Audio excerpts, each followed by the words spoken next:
Well, thank you very much, Mr. President. It's an enormous pleasure to be back here on this great occasion, partly to give thanks to the Mitsubishi UFJ Trust and Banking Corporation, who Sir Peter Tapsell, who is sitting on the front bench almost opposite me, who was given his first paper speech by my father, I'm pleased to say, organised 25 years ago. 25 years ago, when I was here, you'll be appalled to know of all the things that happened, the worst, was when the ceiling of the bar fell in. Now, this had two disadvantages. One, for the people sitting underneath it. It was somewhat uncomfortable for them and not the result of the beer.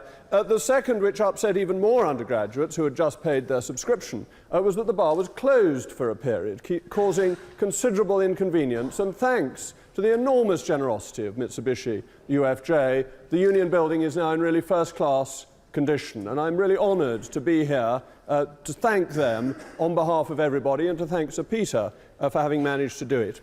And then to talk on my favourite subject, which I can do for many hours, but I'm told I've only got 10 minutes.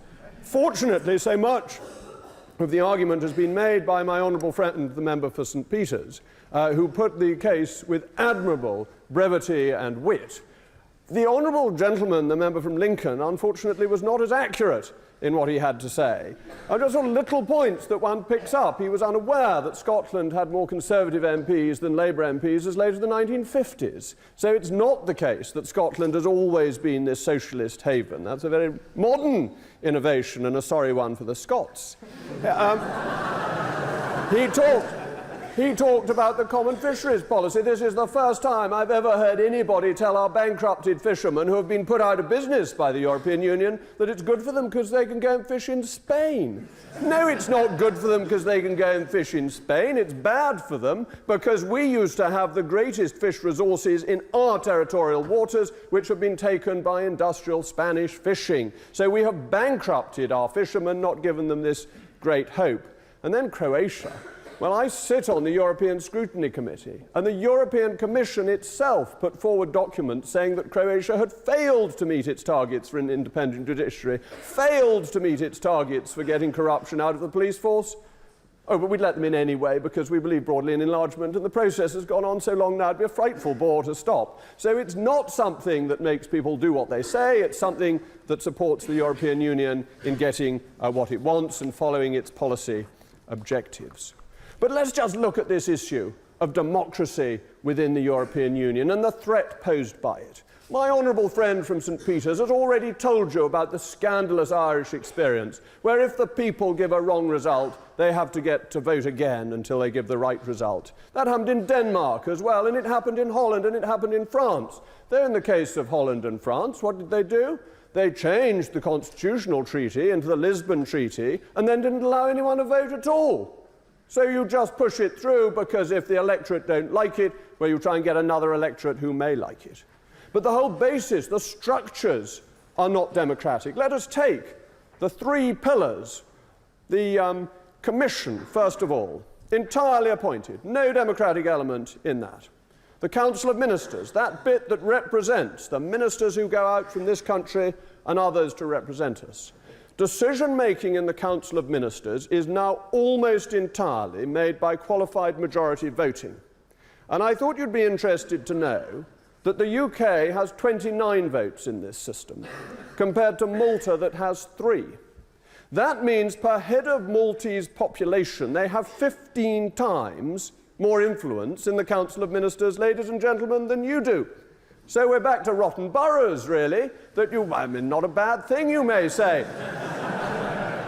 You may like this. When they were abolished, it was said that no more could young people get into Parliament, and as so many of you may be looking to parliamentary careers, you may think we should introduce one or two for you at the next election, but you'd better go off to Malta, because that's the rotten borough of the European Union. When it comes to the European Parliament, they're not 15 times better represented than us, it's a more modest 10 times better represented than we are. So what sort of a democracy is that? It's not one person, one vote, it's a gerrymandered voting system to support the objectives of the European Union. And then I think the most scandalous is the European Court, because the rule of law is essential to any understanding of democracy. It is the platform, the foundation that democracy is built upon. And the European Court has very serious flaws. First of all, it is a political court, that it is committed to pushing the federalist, integrationist agenda without the support of the people. But it also breaks, and has broken and continues to break, one of the fundamental principles of justice, which is no man must be judge in his own cause. And I shall tell you the specific case, because it is outrageous that this should happen and undermines any residual trust one might have had in that body. During the financial crisis, the governments, the Council, went along to the European Commission and said, we think there's a big financial crisis, so big that the wages of people working for the Commission should not be increased in line with the old formula, as provided for in the treaties, if there is a sufficient crisis. The Commission, whose salaries were about to be cut, said, no, we don't want our salaries cut, thank you very much, and they took the Council to the European Court. The European Court, the judges sat there, thinking if we agree with the Council, we will cut our own salaries. So even at the worst financial crisis in most of our lifetimes, the court ruled it was not sufficient, and they ruled that they should be paid more, undermining that fundamental point of justice. Nemo judex in causa sua, as I'm sure all the lawyers say. Different type of sewer that the judges live in, as far as I can tell. And let me move on from that to what is being done by the euro. Because my honourable friend from St. Peter's talked about Mario Monti.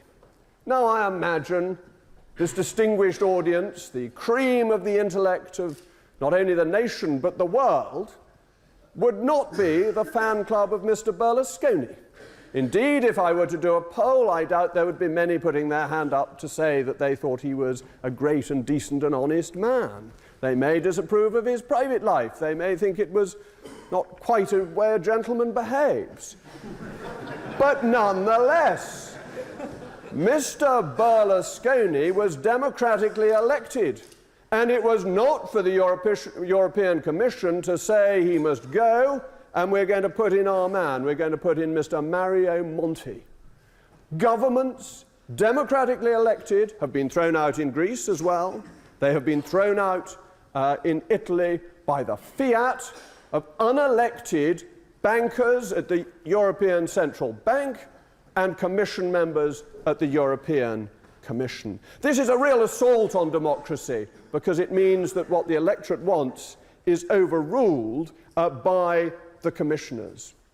For our own people, one of the main purposes of a Member of Parliament is to provide redress of grievance. It is why Members of Parliament make surgery appointments with their constituents. So that if something goes wrong, somebody is unfairly, badly treated, I can go to the minister in Parliament and I can say my constituent has been treated badly. And if I'm right, if my constituent is right, this very often gets changed. Our system in that respect works remarkably well, with one key exception. That is if it's an area of European competence. And then there is nothing that can be done. And I will give you a specific example. A constituent of mine who came to me, a farmer, who was being fined because a cow of his had died, and he had not got the registration papers in time. He'd posted them in time, but the cow, careless animal that it was, had died between Christmas and the New Year, when the post office is not working at its best. Whatever its best is nowadays. But nonetheless, because of the failures of the post office's notification was a day late, and therefore he was fined. I wrote to a very good minister, actually a Lib Dem minister, but nonetheless a very good, able man. So I wasn't being particularly party political, I was trying to be nice. And he wrote back saying, it's too bad. So I wrote again, and I said, no, this is really unfair. This man did nothing wrong. And then the reply comes back, it doesn't matter what you or I think, this is decided by Europe, and if I, as the minister, use my discretion such that it is, the United Kingdom will be fined. So redress of grievance when it's European smashes in to a brick wall that is fundamentally anti-democratic. But, Mr. President, it is, I fear, worse than this. Because as we see this lack of democracy, we are also beginning to see extremism on the rise in Europe for the first time since the 1930s. When you see what the euro does to countries, the crushing of their economies, the enforced austerity without that safety valve of devaluation, you see that happening and you see extremist parties rise. In Greece, there is the New Dawn. We have heard that members of the New Dawn have been arrested. Now, that should trouble you on two counts. Either they've been rightly arrested, in which case the electors have returned people accused of murder and other very serious crimes, or else they have been wrongly arrested, and we are back to where we were in January 1642, when 5 members of our own parliament were sent for by the king, that we are facing a fundamental attack on democracy. So either way, that arrest should make you tonight sleep less well in your beds. But it's not just the New Dawn, it's the Five-Star Party in Italy, a cranky party of the most peculiar kind that will not settle down to form a government. It's got elected and says, thank you very much, now we're elected, we're not going to do anything.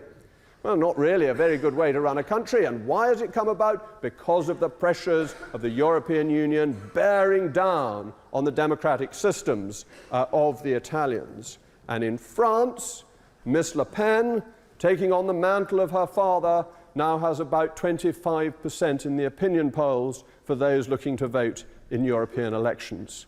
So what is this great experiment doing? It is helping once again the rise of the extreme right and in some cases the extreme left. That is the threat to democracy that is there, that is coming, that is deeply destructive. But the fundamental problem, the real issue at hand tonight, is that there is less democracy in this country because of the European Union. Because, ladies and gentlemen, however you vote at the next general election, 60% of our laws, and some say higher, is made on the basis of European agreements where the Maltese proportionately outvote us 15-1. Whoever you vote for matters less than whoever somebody in Malta votes for about the laws of our country. And if you're unsatisfied with that, if you want it changed, I can't give you any redress because the United Kingdom Parliament, the most ancient democratic parliament in the world, has been made powerless. That is the threat to democracy. It is here, but it is on the continent as well. It is a frightening spectre. The best way to deal with it is to deal with our relationship with the European Union, to put our own democracy first and foremost, and hope that others follow.